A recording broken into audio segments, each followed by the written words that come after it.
Hi guys, I'm here. I am a little bit, I don't know, the camera looks weird to me today and everything. Sorry for the shaking. I am here once again, you guys, down in my office. Because I'm finding that as I have this new schedule that I'm transitioning into and everything, I seem to always have something in our new time and all that. I am sorry for the adjustment on the camera. It's driving me crazy. Okay. So, like I said, I have been kind of making this like transition into schedules, and I changed our date to Tuesday because we're back to Tuesday. Hey, Nancy. And now I have appointments like right after. And so it seems like a giant waste of spoons to me to try and gather all of this stuff up, to run upstairs, to get out on the deck just to do the live stream with you guys, especially with the weather being so crappy and everything. And now that I've fixed the hardwire situation, it's fun to do down in my office, and I can. So hooray. Here we are. It is Becca's Backyard Live. I am Becca Lori Hector. Welcome back to it, you guys. This is like a little support groupy niche-y thing that we do live on Tuesdays with me and a bunch of people that are doing my course, Self-Defined Living. And we just kind of needed a time to just other time for me to give you content and thoughts and things. And I wanted us to feel like a supported community. And so I started it out with like Becca's Backyard being this kind of sharing my thoughts. But now that I have you guys coming so regularly, I feel like it's my little weekly get together with you guys. And it almost feels like in my head, we have a little brunch situation on Tuesdays with each other. Because for me, it's like 11 o'clock, which is brunch time. And so, yeah, that's what I was thinking about. And I was thinking about how I just want to hang out with you guys. And that's really what Becca's Backyard Live has turned into, is just this little hangout. Let's talk about the real life struggles of being autistic, being an adult, and being alive today, right? That's basically what we're talking about here on Becca's Backyard Live. But like I said, I've now kind of done the last few ones in the office, and I've now, because I used to do it in my office too. And now I don't know if it needs to be called Becca's Backyard Live. I've sort of been thinking about how it's morphed into this other thing. And I don't want to change the title because people kind of know it now, I guess, or I think people know it in my head. People know it. And I don't want to change it, but at the same time, it's sort of just Becca Live.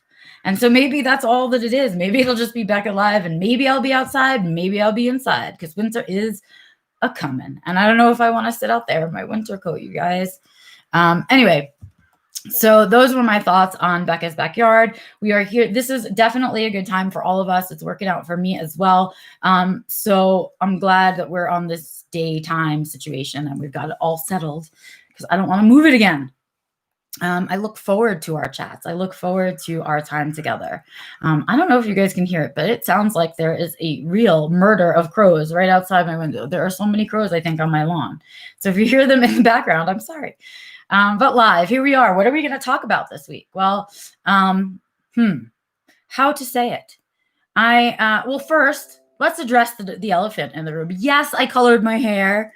Yes, it's green. And yes, I will tell you why. So as you guys know, or those of you that have been following me for a little while anyway, know that a while ago I decided I wanted to stop coloring my hair. I wanted to let my natural grays grow in, which they have. Wait, I have my stripe. There she is. I love her, right?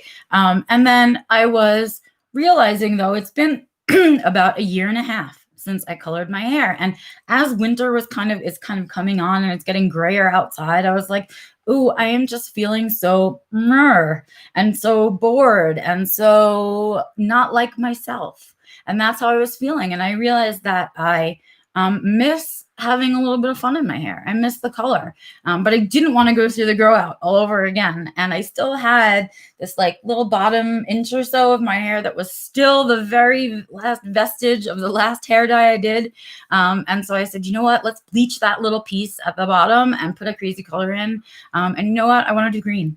I want to do green because I love green. It's my favorite color and it brings me joy, and I need that right now. So hello to green hair at the bottom only. And I think I kind of dig it at the bottom only. I think I might stick with it.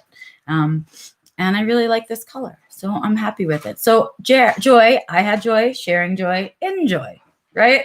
That's the story with the hair. But let's get into reality. Let's get into what the actual topic is for today. And I was gonna say, well, thank you so much, Joe. I love it as well. And I've been thinking about what could I talk about? And I noticed that last week I talked about the mess of transitions, and you guys, I got a lot of views on it. A lot of people were really vibing with what we talked about last week, and it was really connecting with people.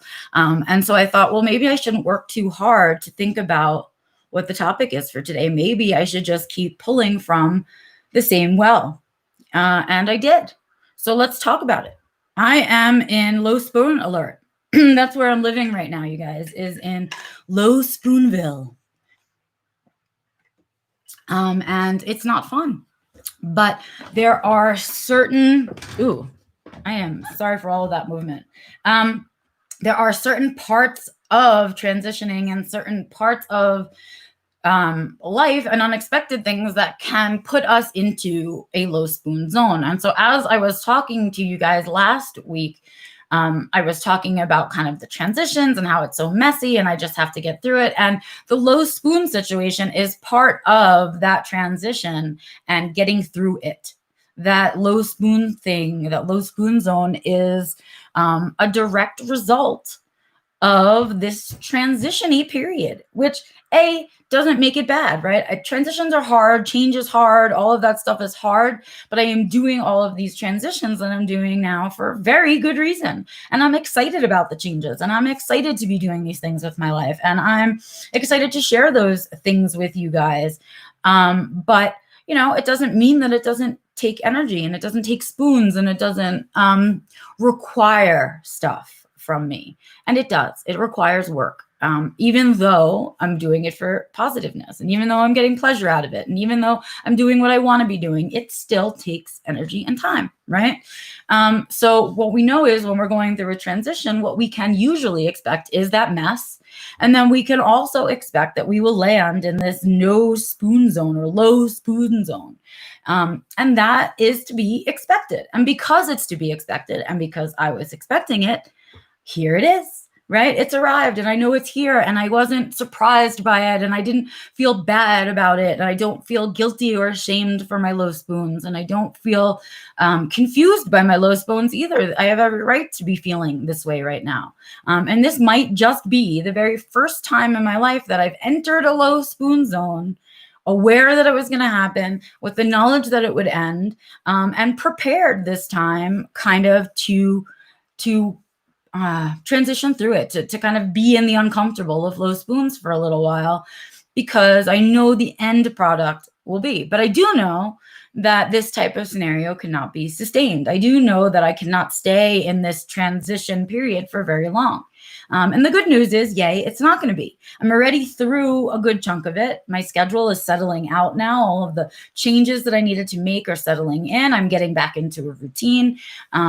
Right from here, then I'm going to go teaching, but it doesn't feel bad necessarily because it's now my routine. I'm expecting it on Tuesdays for it to feel this way, right? And that's great. And I know that tomorrow, that means I have to do a little bit less because I do a little bit more on Tuesdays, and creating that balance. And so I'm getting into it. I'm getting through really the transition, and I'm kind of nearing the end of it. But at the end of a transition, I think we all find ourselves truly exhausted. And that's because we live in this low spoons place for a while, and it takes a little bit to recharge back up to our full capacity again, for our load to lighten for a while so that we can recharge in that way, right? And so I know I'll have some recharging to do once we get everything up and running. But here's the good news. I know the food truck is opening October 9th. I know all of the stuff that I worked on for the food truck and all of those things that I'm doing in addition to the advocacy work that I'm doing is worth it. It's coming in, it looks beautiful, it looks fantastic, our menus look great, right?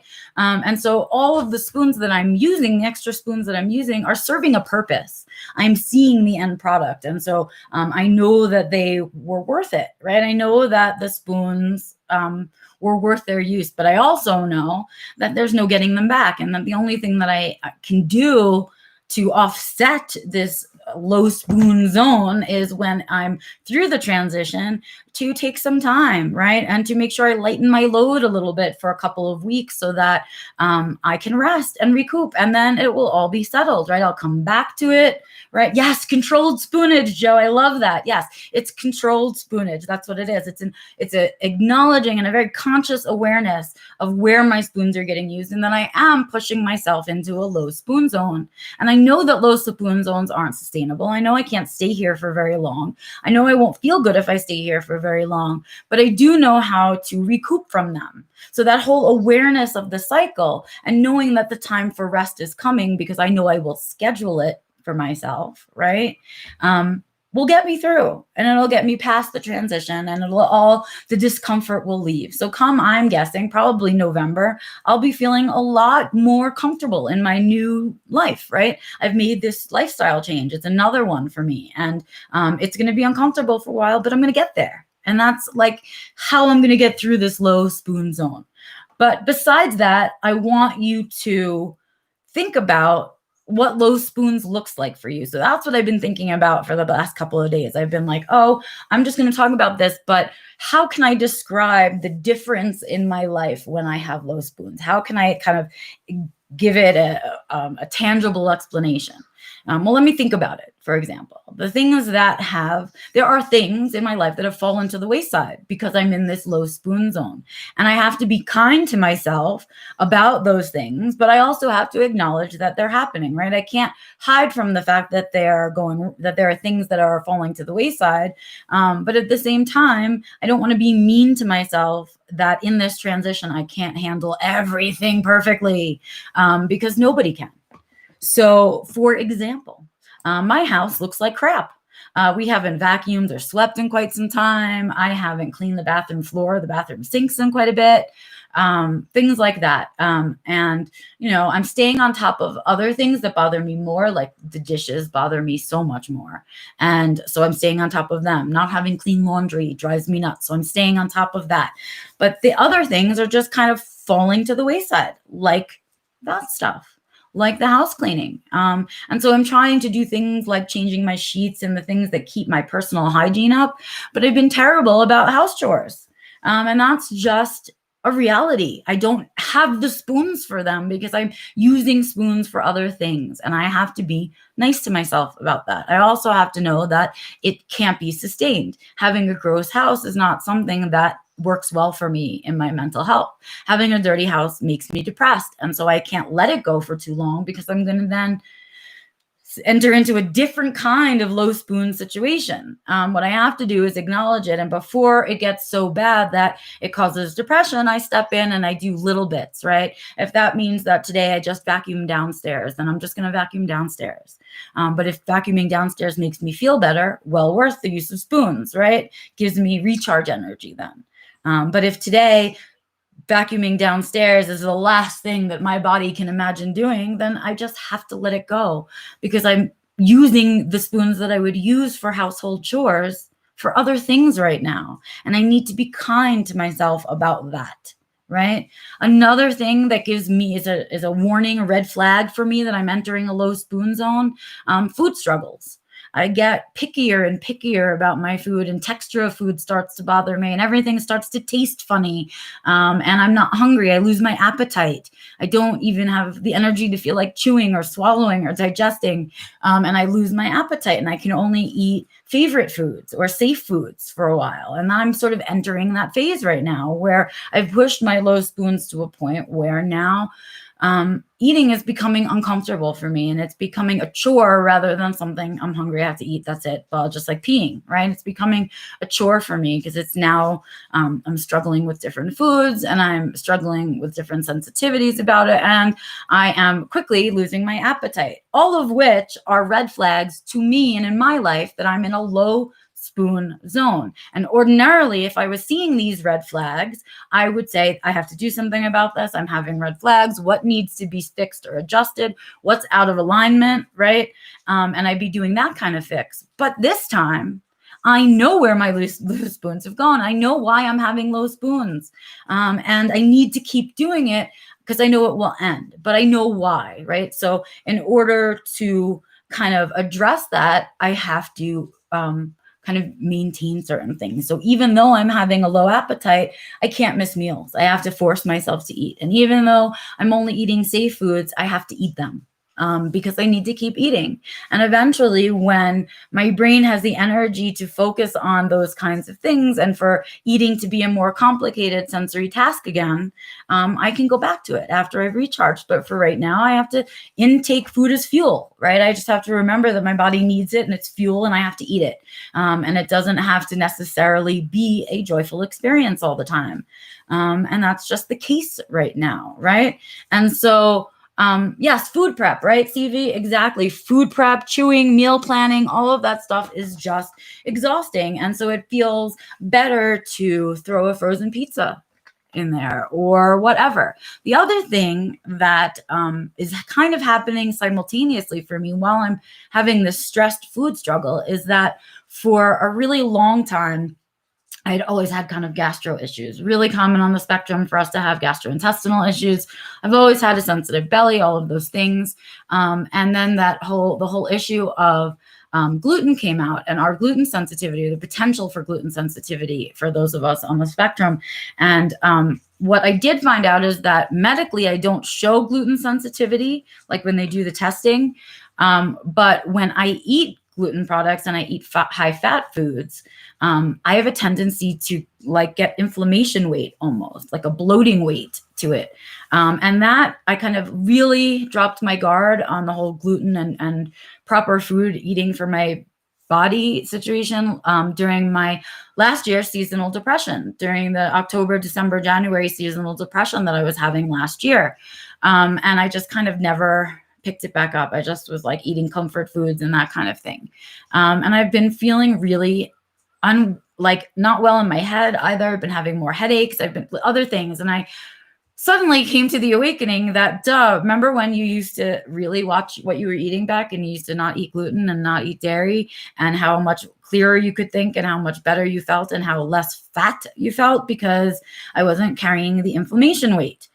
So the good news is that I caught myself in that mess. And even though this is probably not the ideal time to do it, I have been having such severe stomach issues that I had to address that too, because the stomach pain was stealing spoons.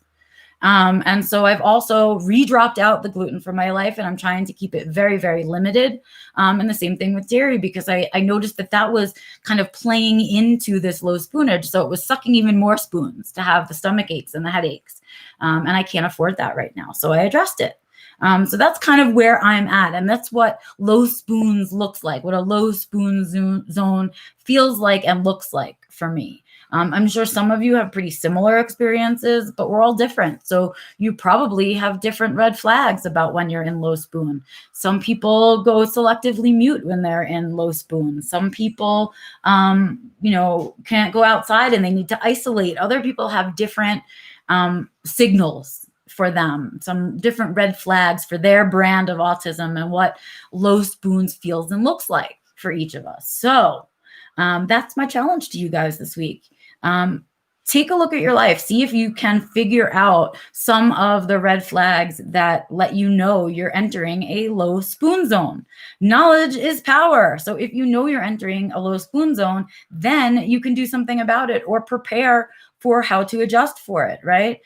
If you don't address it and you don't acknowledge it and you don't even see it happening, that's how we end up in burnout. So let's see if we can't manage that a little bit better. Some of this controlled spooning, it's controlled spoonage, like Joe said. I like that. Let's see if we can work with that. I think that's the key to getting through these unavoidable low spoon times, right? Like I don't have a choice. I want to go through this transition because I want the end goal. And so to get through it, I'm going to have to go through this period of low spoonage. And it's just my job to take care of me through it. right? And then to take care of me when I am through it and be kind to myself afterwards, right? So that I can recoup. A lot of self-kindness in here, a lot of just awareness and self-kindness to get through a low spoon zone. But I hope you guys will take the challenge. I hope you guys will take a look at your own life, see if you can't figure out what sets off your low spoons and what in your life, what are the red flags that let you know you're there, right? Do you lose your temper? Do you need to sleep more? What is it? What are your red flags? I think it's important for us to know them. It's important as knowing our triggers, right? For other things. And so get to work on that. Let me catch up here in the chats over here. Let's see. Food chewing and food prep. Yep. Not being able to put a sentence together. Me too, Joe. So that's another one for me is it's also a signal for me of sensory overload is when I lose the English. That's what I say. I lose the English. I can't speak the English. I lose my words and I can't catch them. And I'm thinking them, but I can't make it happen out here. Or I can't even find them in here sometimes. Depends on how tired I am. So lots of that too. Good one, Joe. I like that one. Nancy agrees.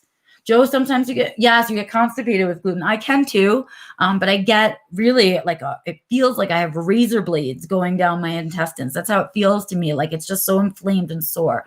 But yeah, I think so many of us struggle because it's not that we have a sensitivity. It's that gluten's a complicated thing to digest. And it's so complicated for our sensitive bellies that it inflames us. And so, yes. Oh, Miriam says she prefers saying energy to spoons. That's awesome. That's your personal language. And if that's how you talk about it, fantastic. We can all use whatever we want. I have other people that say low batteries. Their batteries are low, right? That kind of thing. When I really just connected to spoon theory and using spoons became a habit for me. And it's the one that makes sense to me, but use whatever you need to use for sure. Love to hear for some ideas for what you can eat when you have a gastro flare in the future. Okay. With food, it's very individual. When I tried going vegan, not eating cheese caused me to lose too much weight. Similar. I really don't enjoy meat. I don't like meat products. I'd prefer to be a vegetarian taste-wise and texture-wise, mouth-wise, not morally. It's not a moral thing. I just prefer a vegetarian diet. But when I don't eat some meat, I'm not eating enough protein and I get sick from that. So in answer to CV's questions about what to eat when I have a gastro flare and what I'm trying actually to make my just my everyday diet now, because I think I'm just permanently in gastro flare, which is really upsetting. But what I do suggest people do is look at some of the gastritis, ileitis, celiac diets. Those are the diets that tend to work and be kindest to our bellies. And so that's usually a high protein, low fat, low carb situation. Lots of fruits and vegetables, lots of high fiber stuff. I avoid gluten myself in that area. I avoid dairy because that's hard to digest, but lots of fresh fruit, fresh vegetables, and lots of protein. And so that's where I've been struggling because I don't like meat. I would really like to be a vegetarian, and I really only eat chicken. And so I've been eating a lot of chicken. And so I'm trying to get more like chickpeas, beans, nuts, those kind of things into my diet so I don't have to eat so much chicken and so much meat because I don't like it. And that's the struggle, is that I don't like it unless it's a chicken nugget. The chicken nugget is the best food on the planet. Chicken nugget is my lifeline. And maybe lifeline with French fries. They kind of hang out together in the same boat. So that's my answer to you guys. I'm sure, Miriam, your situation's complicated with Veda. And so, yeah, it's not just your autism, it's your Veda too. So you must have really complicated dietary issues, and really, you must be doing so much trial and error. It is such work to get a diet that works for you, because we are all individuals. So you start with these ideas, these just greater notions of what you should eat. And then you have to tweak for yourself, for your taste, and also for your own personal body. So it's work. So I don't envy the work that you have to do, Miriam. I'm doing it too, because foods change for me. All the ones that set me off, or safe foods and that kind of stuff set me off. So still doing that work. We all should always be doing that work and not get complacent. I avoid complacency now because I think that's where we get lazy about our self-care, is in that complacent place. Anyway, talking. Becca just blah, blah, blah. Anyway, here we go. It's been 25 minutes of live stream. That's what I wanted to talk to you guys about today. It was a low spoon zone, and what it looks and feels like for me, and just get you thinking about what it might look like and feel like for you, so that you can kind of be more aware of it. That's it for me today, you guys. I'm still working on a potential idea for something on Sundays. It'll probably be a short little 15 minutes of gratitude. It doesn't have a name yet. I haven't figured that all out yet. If you have ideas for names for this, that's not about the backyard and still lets people know we're live, I would love to hear them, either in the comments where you see this video, or you can email me directly at info@beccalaurie.com. Please head over to my website. You can check out my course there. You can check out my other social media, my writing, blah, blah, blah. But while you're there, sign up for my free newsletter, because I am going to get started on the October newsletter shortly. I'm excited. And I will see you guys next Tuesday for the next live stream, and hopefully see you a Sunday soon where I come up with something new. Until then, farewell. Count your spoons, count your energy, love yourself, have joy, create joy, share joy, and have as much fun as you can, living this orbit around the sun. All right, you guys, I will see you next week. I'm Becca Laurie Hector, and I am out of here.